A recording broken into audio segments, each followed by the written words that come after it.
నారాయణం నమస్కృత్య నరం చైవ నరోత్తమం దేవీం సరస్వతి వ్యాసం తతో జయముదీరయేత్.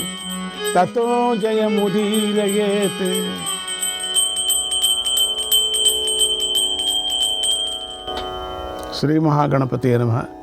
శ్రీకృష్ణాయ పరమాత్మనే నమః. శ్రీ వేదవ్యాసాయ నమః. ఆశ్రమవాసిక పర్వం 1వ అధ్యాయం. జనమేజయుడు వైశంపాయన మహర్షిని ఈ విధంగా ప్రశ్నిస్తున్నాడు. మహర్షి, నా ప్రపితామహులు మహాత్ములు అయిన పాండవులు రాజ్యాన్ని పొందిన తర్వాత ధృతరాష్ట్రుడి విషయంలో ఎలా ప్రవర్తించారు? ఆ రాజు మంత్రులను పుత్రులను కోల్పోయాడు కదా, ఎలాంటి ఆశ్రయం లేనివాడయ్యాడు కదా. అప్పుడు ఐశ్వర్యాన్ని కోల్పోయిన ఆ ధృతరాష్ట్రుడు, గాంధారీదేవి ఎలా జీవించారు?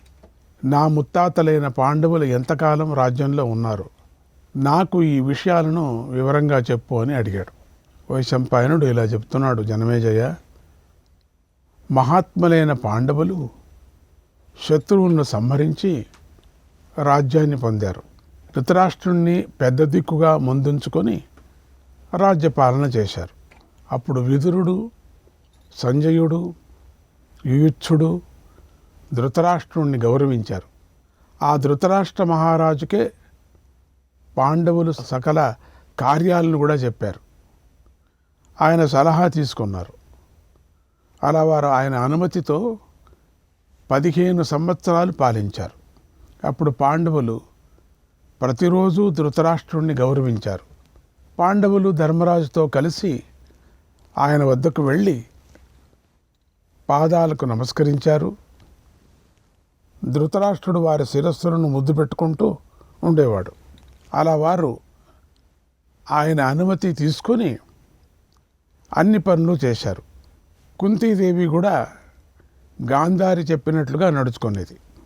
ద్రౌపది, సుభద్ర, ఇతర పాండవ స్త్రీలు కూడా అత్తలైన కుంతి, గాంధారి వల్ల పట్ల సమాన భావాన్ని కలిగి ఉండి చక్కగా నడుచుకున్నారు.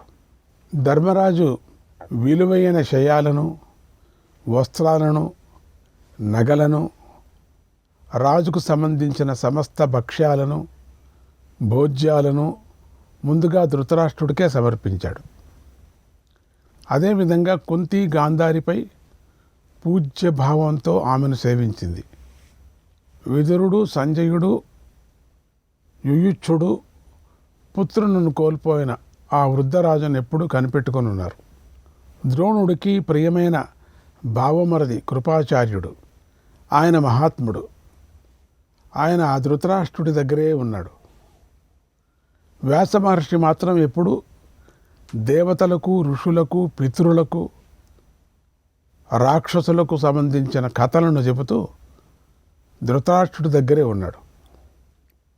విదురుడు ధృతరాష్ట్రుడి అనుమతితో ధర్మకార్యాలను, సకల వ్యవహారాలను చేయిస్తూ ఉన్నాడు. విదురుడు ఉత్తమ నీతి వల్ల ధృతరాష్ట్రుడికి ఇష్టమైన ఎన్నో పనులు అతి స్వల్ప వ్యయంతోనే జరిగిపోతూ ఉన్నాయి. సామంతుల ద్వారా సమకూరుతూ ఉన్నాయి. ధృతరాష్ట్రుడు బందీలను విడిపించేవాడు. మరణశిక్ష పడిన వారిని కూడా విడిపించేవాడు. అయినా కూడా రాజైన ధర్మరాజు ఆయన ఎప్పుడు ఏమీ అనలేదు. ధర్మరాజు విహారయాత్రకు వెళ్ళే సమయంలో ధృతరాష్ట్రుడు కోరిన వస్తువులన్నిటినీ సమకూర్చి పెట్టేవాడు. అంతకుముందులాగానే ఆకుకూరలు వండేవారు, పప్పు మొదలైనవి చేసేవారు, పానీయాలను చేసేవారు. ధృతరాష్ట్రుడి వద్ద ఉండి ఆయన చెప్పినట్లుగా సేవించారు. పాండవులు ధృతరాష్ట్రుడికి విలువైన వస్త్రాలను, వివిధ మాల్యాలను కానుగ్గా ఇస్తూ ఉన్నారు. అంత మర్యాదగా చూస్తూ ఉన్నారు కూడా. పూర్వంలాగానే సుఖంగా ఆస్వాదించగల ఫలరసాలను, తేలికైన పానకాలు, విచిత్రమైన భక్ష్యాలను కూడా ధృతరాష్ట్రుడి కోసం ఏర్పాటు చేస్తున్నారు. వివిధ ప్రాంతాల నుండి వచ్చిన రాజులందరూ ధృతరాష్ట్రుడిని గౌరవిస్తున్నారు కూడా. ఓ రాజా, కుంతి, ద్రౌపది, సుభద్ర, ఉలూపి, చిత్రాంగదాదేవి, దృష్టకేతుని సోదరి, జరాసంధుని కుమార్తె, ఇంకా ఎందరో స్త్రీలు చెలికెత్తల్లాగా గాంధారీదేవిని సేవిస్తూ ఉన్నారు కూడా. వీరందరూ ఎందుకు ఇలా సేవలు చేస్తున్నారంటే, పుత్రులను కోల్పోయిన ఈ వృద్ధరాజు కొంచెం కూడా దుఃఖపడకూడదు, ఆయన దుఃఖాన్ని మరిచిపోవాలని ధర్మరాజు అందరినీ ఆజ్ఞాపించాడు. పైగా ప్రతిరోజు తన సోదరును శాసించాడు. ఆ ధర్మరాజు యొక్క అర్థవంతమైనటువంటి ఆ మాటలను విని సోదరులందరూ పాటించారు, కానీ ఒక్క భీమసేనుడే పాటించలేదు. ధృతరాష్ట్రుడిని ఆయనతో ప్రత్యేక రీతిలో నడుచుకుంటూ ఉన్నాడు. ఆ భీముడు ఎందుకు ఇలా చేశాడంటే, ధృతరాష్ట్రుడికి దుర్బుద్ధి కారణంగా జూదం వల్ల కలిగిన గొప్ప అనార్థాన్ని చూసి భీముడు జీర్ణించుకోలేకపోయాడు. యావత్తు భూమికి ఏర్పడిన సంకటాన్ని తలుచుకుంటూ రగిలిపోయాడు. అందుకే ఆ బాధ భీముడు హృదయంలో ఉంది, తొలగిపోలేదు.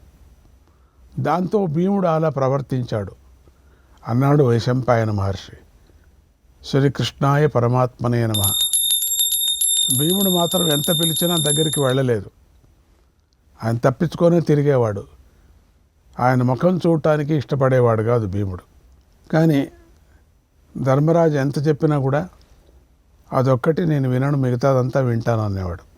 అంత కోపం ఇంకా ఉంది. ఇక 2వ అధ్యాయం. వైశంపాయనుడు జనమేజయుడికి ఇలా చెప్పాడు.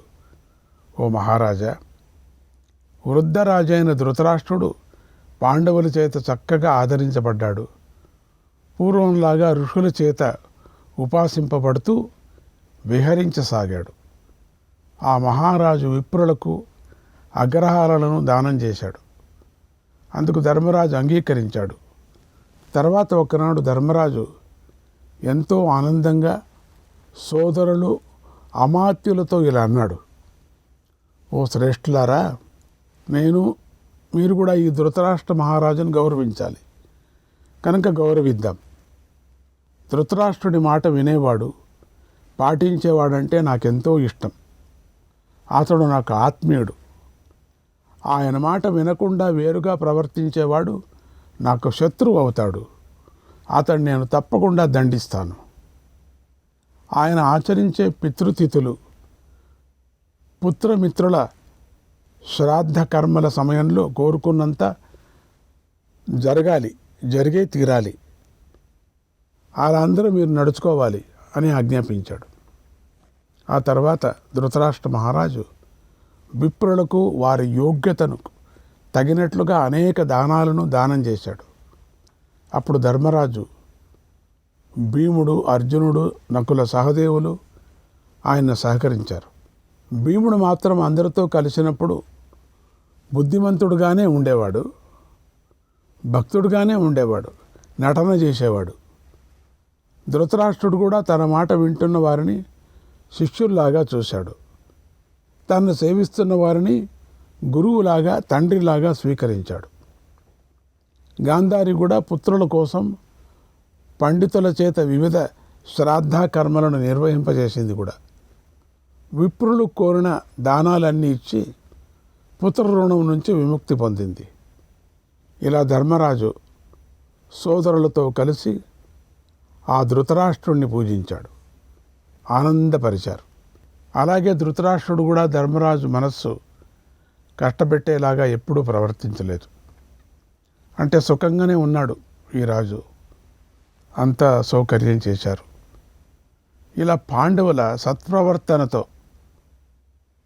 ధృతరాష్ట్రుడు ఎంతో ప్రీతి కూడా పొందాడు.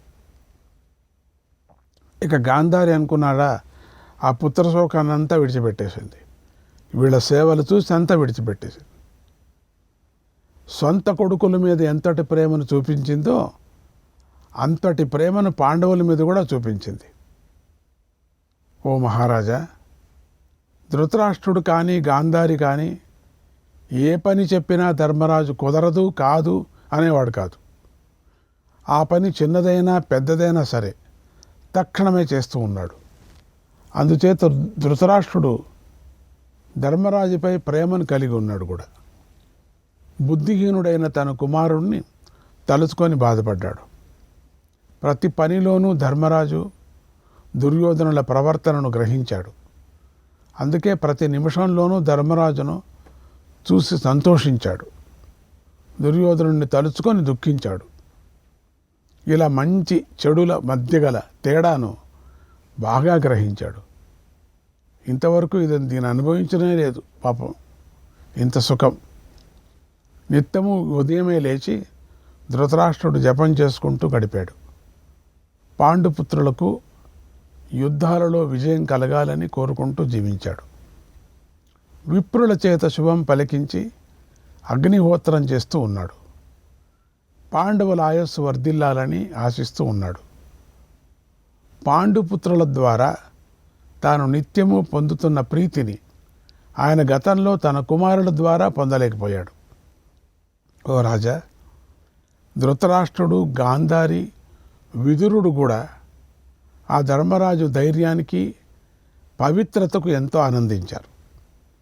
కానీ వారు భీముడి ప్రవర్తనకు మాత్రం సంతోషించలేదు. భీముడు ధర్మరాజును అనుసరించాడు, కానీ ధృతరాష్ట్రుడిని చూస్తే బగబగా రగిలిపోతూ ఉండేవాడు. ధృతరాష్ట్రుడిని చూడటానికే మనస్సు కాలేదు, పరిగెత్తిపోయేవాడు. అతడి మనస్సులో ఎప్పుడూ చెడు ఆలోచనలు కలుగుతూ ఉండేవి. ధృతరాష్ట్రుడు అంటే మాత్రం భీముడు అసలు సుముఖుడిగా ఉండేవాడే కాదు, అంతా విముఖుడిగానే ఉండేవాడు అన్నాడు వైశంపాయన మహర్షి. శ్రీకృష్ణాయ పరమాత్మనే నమః. 3వ అధ్యాయం. వైశంపాయనుడు జనమేజయుడికి ఇలా చెప్పాడు. ఓ జనమేజయ, ధర్మరాజుకు ధృతరాష్ట్రుడికి ఒకరిపై ఒకరికి అమితమైన ప్రేమ ఉంది. ధృతరాష్ట్ర మహారాజు చెడు బుద్ధి గల తన కొడుకును తలుచుకున్నప్పుడల్లా భీముడి గురించే చెడుగా ఆలోచించాడు. అదేవిధంగా భీముడు కూడా మనస్సులో ధృతరాష్ట్రుడిని దుష్టుడిగానే భావించాడు. ఎప్పుడూ కూడా అసహనంగానే ఉన్నాడు. భీముడు ఎప్పుడూ ధృతరాష్ట్రుడి విషయంలో పైకి కనిపించకుండా ఉండేలాగా అప్రియాలు చేస్తూ ఉన్నాడు. భీముడు నియమించిన పురుషులు భీముడికే విధేయులుగా ఉన్నారు. అందుచేత వారు ధృతరాష్ట్రుడి ఆదేశాలను పాటించడం కూడా మానేశారు. భీముడు ఎప్పుడూ కూడా ధృతరాష్ట్రుడు గతంలో చేసిన దురాలోచనలను, కొన్ని దుశ్చేష్టలను తలుచుకుంటూ రగిలిపోతూ ఉండేవాడు. ఒకసారి మిత్రుల మధ్యలో తమ శత్రువులైన దుర్యోధన, కర్ణ, దుశ్శాసనుడు తలుచుకున్నాడు. అప్పుడు భీముడికి తీవ్ర కోపం వచ్చేసింది. ఎంతో అసహనంతో గాంధారి, ధృతరాష్ట్రులు వింటుండగా ఇలా పరుషంగా మాట్లాడేశాడు. నా బాహువులు గడియల్లాగా ఉంటాయి, వీటితో నేనే ఈ గుడ్డిరాజు కొడుకులు అందరినీ కూడా యమలోకానికి నేనే పంపించేశాను అన్నాడు. ఈయన గడియల వంటి భుజాలలోకి ఎవరూ ప్రవేశించలేరు.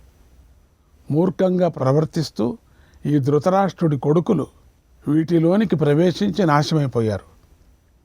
అటువంటి నా ఈ భుజాలు చందనము మొదలైన ద్రవ్యాలతో ఆదరించబడుతూ ఉంటాయి, శోభిస్తూ ఉంటాయి. వీటితోనే నేను దుర్యోధనుని పుత్రులు, బంధువులతో పాటు నాశనం చేశాను అని అరిచాడు. భీముడి నోటి నుంచి ఈ మాటలను, ఇంకా ఇలాంటి ఎన్నో మాటలను ధృతరాష్ట్రుడు విన్నాడు. అవి ఆయనకు ముళ్ళులాగా గుచ్చుకున్నాయి. భీమసేనుడి మాటలతో ఆయనకి ఎంతో నిర్వేదం కలిగింది. గాంధారీదేవి కూడా ఆ మాటలను వింది. కాలం తారుమారయిందని గ్రహించింది. ఆమె బుద్ధివంతురాలు, ఆమెకు సర్వధర్మాలు తెలుసు. ఆ వృద్ధ దంపతులు అలాగే భీముడి మాటలు పడుతూ కాలం గడిపారు. భీముడు మాత్రం దిన్నానికి ఒక్క పర్యం వచ్చి తిట్టిపోయేవాడు. ఇట్లా ఆనందంగా గడిపేవాడు. ఇంతలో 15 సంవత్సరాలు గడిచిపోయాయి. 15 సంవత్సరాలు వరుసగా చుట్టాడు భీముడు. ఈ గుడ్డివాడిని ఎంత చెప్పినా కూడా మర్యాద ఇచ్చేవాడు కాదు. భీముడి మాటలకు ధృతరాష్ట్రుడు పాపం ఏమీ చేయలేని చేతగాని వాడు అయిపోయాడు. ఒట్టి పడటం ఒకటే అంతే. కానీ ఈ విషయం మాత్రం ధర్మరాజుకు, అర్జునుడికి, కుంతికి, ద్రౌపదికి ఏమాత్రమూ తెలియదు. అట్లా మేనేజ్ చేశాడు. వీళ్ళకి ఎవరికీ తెలియకుండా చేశాడు. 15 ఏళ్ళు ఎవరికీ తెలియకుండా చేశాడంటే ఇట్లా ఇష్టం వచ్చినట్టు తిట్టేవాడు. నకుల సహదేవులు మాత్రం పాపం ధృతరాష్ట్రకి ఎప్పుడూ ఎదురు చెప్పలేదు. వీళ్ళు మాత్రం సేవ చేసేవారు. ఆయన మనస్సును బట్టి నడుచుకున్నారు. ఈ భీముడు నడుచుకునేవాడే కాదు, ఆయనకి ఎప్పుడూ బాధ కలిగించలేదు. తర్వాత ధృతరాష్ట్రుడు తన మిత్రుడు పిలిపించి బోరుమని ఏడ్చి ఇలా అన్నాడు ఒకరోజు, ఓ మిత్రులారా, ఈ కురువంశం ఎలా నశించిందో మీకు తెలుసు. ఇదంతా నా తప్పు వల్లే జరిగింది, నిజమే. శ్రీకృష్ణుడు, విదురుడు, వ్యాసుడు ఎన్నో రకాలుగా చెప్పారు, అయినా నేను వినలేదు. అందుకే నేను ఇలాంటి పరిస్థితి అనుభవిస్తున్నాను. ఇప్పుడు నేను చేసిన వేల కొద్ది చెడు పనులు నన్ను ఇప్పటికీ హృదయంలో, అంటే అప్పుడు చేసినటువంటి చెడు పనులు ఇప్పుడు నన్ను హృదయంలో ముళ్ళులు గుచ్చుకున్నట్లుగా బాధిస్తూనే ఉన్నాయి అని నేడ్చేవాడట. నేను ఇవన్నీ భరిస్తున్నాను. 15 సంవత్సరాల తర్వాత ఈ రోజుకు నా కళ్ళు తెరుచుకున్నాయి అన్నాడు. ఈ రోజుకు నాకు అనిపించింది, ఇన్ని రోజులు నాకు అనిపించలేదు. నేను చేసిన ఈ పాప ప్రక్షాళన కోసం నియమాలు పాటిస్తాను. ఇంక మీదట 2 రోజులకు ఒకసారి లేదా 4 రోజులకు ఒకసారి మాత్రమే నేను తింటాను. అది ఆకలి తీరటానికి మాత్రమే తింటాను. నా ఈ విషయం గాంధారికి బాగా తెలుసు. ఇతరులకు నేనెప్పుడూ తింటూనే ఉంటానని అనుకుంటున్నారు. ప్రజలంతా ధర్మరాజుకు భయపడి నా దగ్గరకు వస్తున్నారు. అంతేకాని వారికి నిజంగా నా మీద ప్రేమ లేదు. ధర్మరాజు మాత్రం నా కోసం ఎంతో బాధపడుతున్నాడు, తప్పిస్తున్నాడు. నేను గాంధారి కూడా నియమాలు పాటిస్తున్నాము అనే సాకుతో మృగచర్మాలు ధరించి దర్భాసనపై కూర్చుంటున్నాం. జపం చేస్తూ భూమి మీద పడుకుంటున్నాం. వెన్నుచూపని నా 100 మంది కొడుకులు ఘోర యుద్ధంలో యుద్ధం చేస్తూ చనిపోయారు. దానికి నేను బాధపడటం లేదు. కొన్ని రోజులు బాధపడ్డాడు, ఇప్పుడు బాధపడటం లేదు అని చెప్పుకుంటున్నాడు అంతే. ఎందుకంటే వారికి క్షత్రియ ధర్మం తెలుసు, ఆ ధర్మ ప్రకారమే వారు మరణించారు అని బాధపడ్డాడు. తర్వాత ధృతరాష్ట్రుడు ధర్మరాజుతో ఇలా అన్నాడు, ఓ ధర్మరాజా, నీకు నా మాట విను. నాయన, నేను నా మాట నీకు చెప్తున్నా, నీకు విను. నీ చక్కని పాలనలో నేను ఇన్ని రోజులు సుఖంగా హాయిగా బ్రతికాను. మహాదానాలను కూడా చేశాను. నేను పదే శ్రాద్ధ కర్మలను నిర్వహించాను. నాయన, ఈ గాంధారి తన శక్తిని బట్టి ఉత్తమమైన పుణ్యకర్మలను ఆచరించింది. 100 మంది కొడుకులను పోగొట్టుకొని కూడా ఎంతో ధైర్యంతో నా మంచి చెడులను చూస్తుంది, నా క్షేమాన్నే కోరుకుంటుంది. ఓ ధర్మరాజా, ద్రౌపదికి అపకారం చేసిన వారు, నీ ఐశ్వర్యాన్ని అపహరించిన వారు అయినటువంటి ఆ క్రూరుడు యుద్ధంలో మరణించి పరలోకానికి వెళ్ళిపోయారు. ఇక వారి కోసం చేయవలసింది ఏమీ లేదు. వారందరూ యుద్ధంలో ఎదురు నిలిచి మరణించారు. అందుచేత శస్త్రధారులు పొందేటువంటి లోకాలను పొందారు. ఇప్పుడు మేమిద్దరం మాత్రం మాకు మేలు చేసే పుణ్యకర్మలను చేసుకోవాలి. నువ్వు శస్త్రధారులతో శ్రేష్ఠుడివి, ఎప్పుడూ ధర్మాన్ని ఆచరిస్తూ ఉంటావు. రాజు అనేవాడు ప్రాణధారులకు అందరికీ గురువు వంటివాడు. కనుక నేను నీ అనుమతి తీసుకుంటున్నాను. ఇక అడవికి వెళతాను. ఇక్కడ తట్టుకోలేకపోతున్నాడు లేండి, నేను అడవికి వెళతాను. ఈ గాంధారితో కలిసి నారచీరలను, వల్కలాలను ధరిస్తాను. నీకు ఆశీస్సులిచ్చి నేనిక వనంలోకి గడుపుతాను. శ్రీకృష్ణాయ పరమాత్మనే నమః.